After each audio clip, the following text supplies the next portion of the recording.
विदेहराज जनक ने एक महायज्ञ का आयोजन किया था, जिसे दूर-दराज क्षेत्रों से बहुत से ब्राह्मण अटेंड करने आए थे।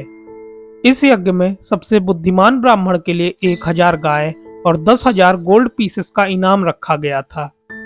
इस दौरान ऋषि याज्ञवल्क्य ने अपने शिष्य से इन गायों को अपने आश्रम हाँक ले जाने का आदेश दिया, और जैसा कि लाजमी था, इससे अन्य उपस्थित ब्राह्मण नाराज हो गए और इसी के साथ शुरू हुआ शास्त्रार्थ का दौर।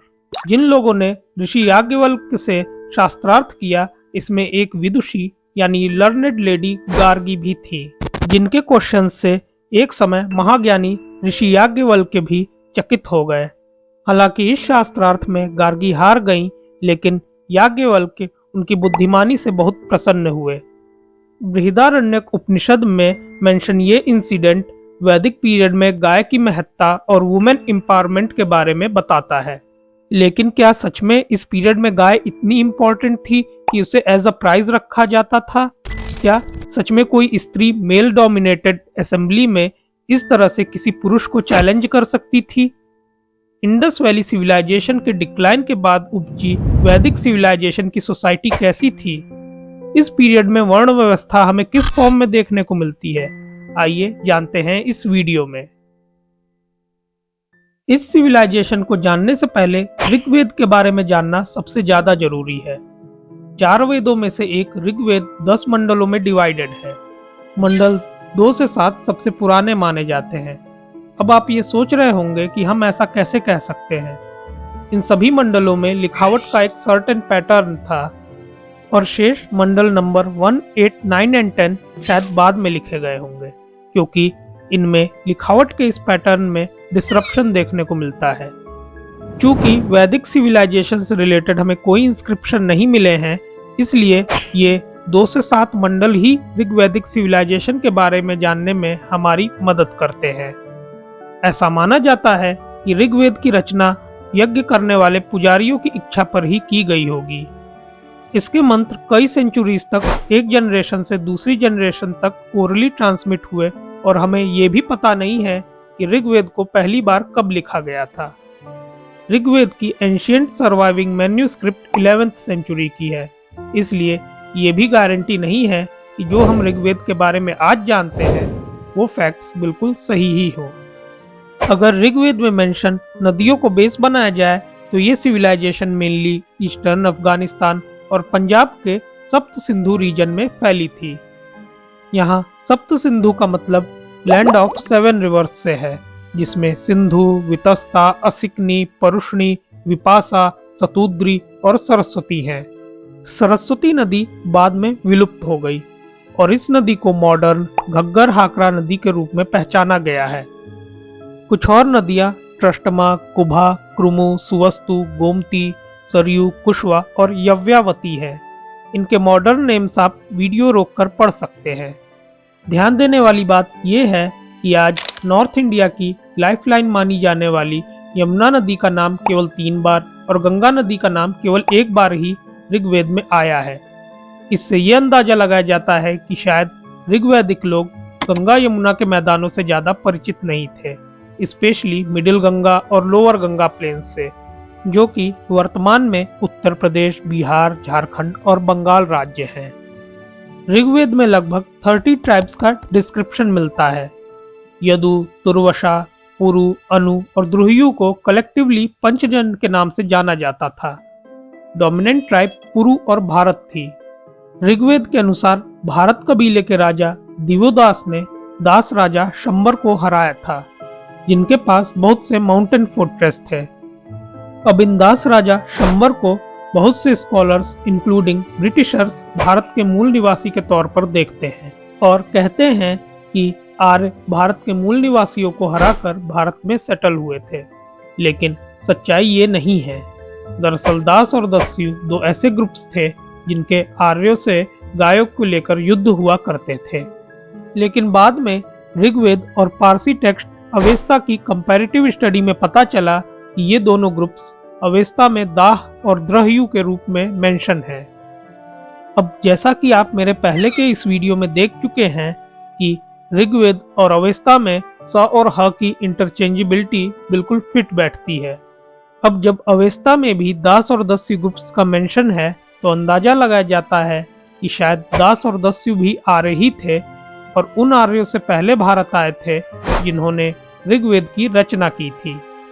इसके अलावा बैटल ऑफ 10 किंग्स का भी ऋग्वेद में मेंशन है, जिसमें दिवोदास के पोते और भारत ट्राइब के चीफ सुदास ने 10 ट्राइब्स के अलायंस को हराया था। ये युद्ध परुष्णी नदी के किनारे हुआ था, जिसे आज हम रावी नदी के नाम से जानते हैं। एक और राजा भेद का भी ऋग्वेद में वर्णन मिलता है, जो कि यमुना के किनारे कहीं शासन करते थे। इन्हें भी राजा सुदास ने हराया था और सरस्वती नदी के किनारे उन्होंने अश्वमेध यज्ञ किया था। वर्ण शब्द ऋग्वेद में कई बार आया है, जिसका अर्थ है लाइट या कलर। हालांकि कुछ पैसेजेस में ये वर्ड आर्यों, दास और दस्युओं के लिए भी आया है। जैसे 3 जगहों पर दस्युओं को कृष्ण त्वच कहा गया है, जिसका मतलब है ब्लैक स्किन्ड पर्सन। लेकिन ये जरूरी नहीं है कि दस्यु रियलिटी में भी ब्लैक स्किन्ड लोग ही हो। ये शायद आर्यों का दस्युओं के लिए एक एपिथेट यानी विशेषण भी हो सकता है, क्योंकि आप तो जानते ही होंगे कि काले रंग को इविल और बैड लक से जोड़ा जाता है। इनके लिए और भी एपिथेट यूज हुए हैं, जैसे कि नोजलेस, हेडलेस और माउथलेस। लेकिन जाहिर सी बात है कि ये लोग रियलिटी में तो ऐसे बिल्कुल नहीं होंगे। इससे ये भी पता चलता है कि वर्ण वर्ड केवल रंग के लिए नहीं बल्कि एनिमिटी दर्शाने के लिए भी यूज किया जाता होगा। ऋग्वेद के सबसे पुराने मंडल 2 से 7 में कई बार ब्राह्मण और क्षत्रिय वर्ड्स आए हैं, मगर कभी भी वर्ण शब्द इनके साथ एसोसिएटेड नहीं मिला है। और तो और इन सबसे पुराने मंडलों में वैश्य और शूद्र शब्द भी देखने को नहीं मिलते हैं। इससे ये पता चलता है कि इस काल में वर्ण बाय बर्थ डिसाइड नहीं होते थे। सबसे पहली बार 4 वर्णों में सोसाइटी का डिवीजन हमें ऋग्वेद के मंडल नंबर 10 के पुरुष सूक्त में मिला है, जो कि प्रोबेबली बाद में लिखा गया था। मतलब 4 वर्ण हमें केवल लेटर वैदिक पीरियड से ही देखने को मिलते हैं। वैसे तो कई एनिमल्स जैसे हॉर्सेस, गोट्स और शीप ऋग्वेद में मेंशन है, लेकिन इन सब में क्लियरली गाय का ओहदा सबसे ऊंचा था।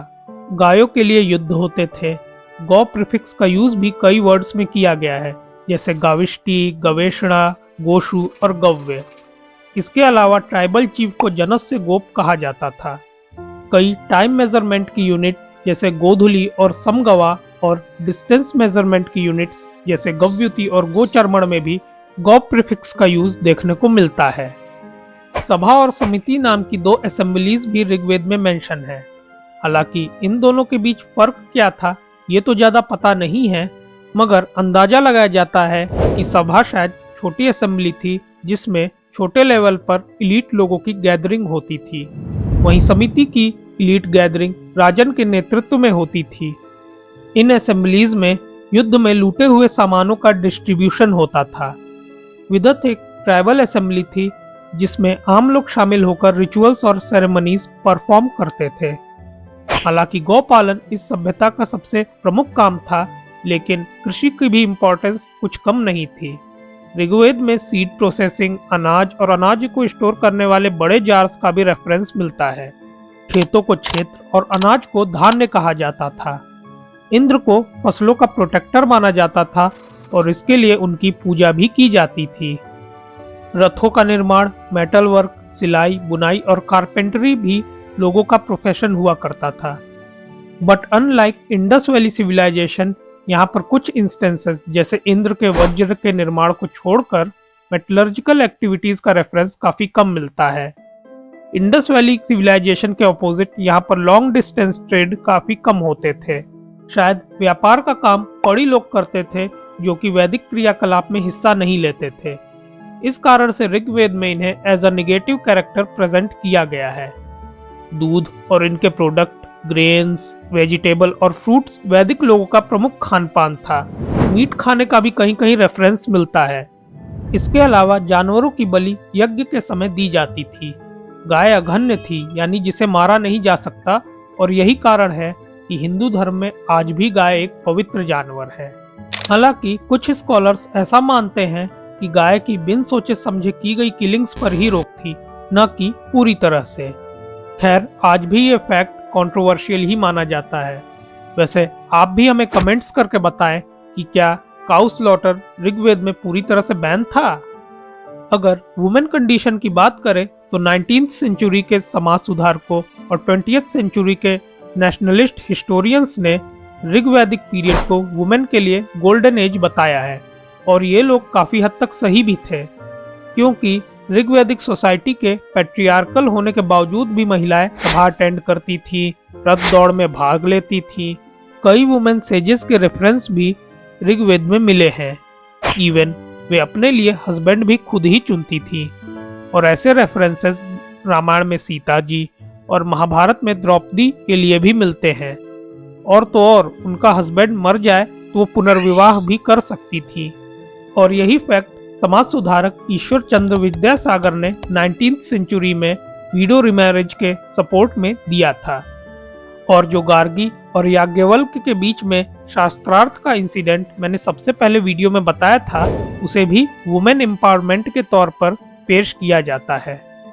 लेकिन कुछ स्कॉलर्स का ऐसा मानना है कि जिन महिलाओं का ऋग्वेद में मेंशन है वे इलीट क्लास से थी, और जरूरी नहीं है कि आम महिलाओं को भी वही अधिकार प्राप्त हो जो ऋग्वेद कहता है। इन लोगों का मानना है कि वुमेन के पास इस पीरियड में एब्सोल्यूट पावर नहीं थी। जैसे वाइफ्स हस्बैंड के साथ यज्ञ क्रिया में भाग तो ले सकती थी, लेकिन यज्ञ कराने के विषय में वो खुद से डिसीजन नहीं ले सकती थी। और इस तरह से इस काल में वुमेन की सिचुएशन भी एक कंट्रोवर्शियल सब्जेक्ट है। सो आज के वीडियो में बस इतना ही। नेक्स्ट वीडियो में मैं डिस्कस करूंगा कि ऋग्वैदिक काल का हिंदू धर्म या कहिए सनातन धर्म आज के हिंदुइज्म से कितना अलग था। अगर वीडियो पसंद आया हो तो लाइक करें।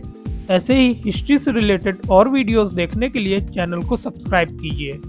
जल्द मिलते हैं नेक्स्ट वीडियो में। तब तक के लिए जय हिंद, जय भारत।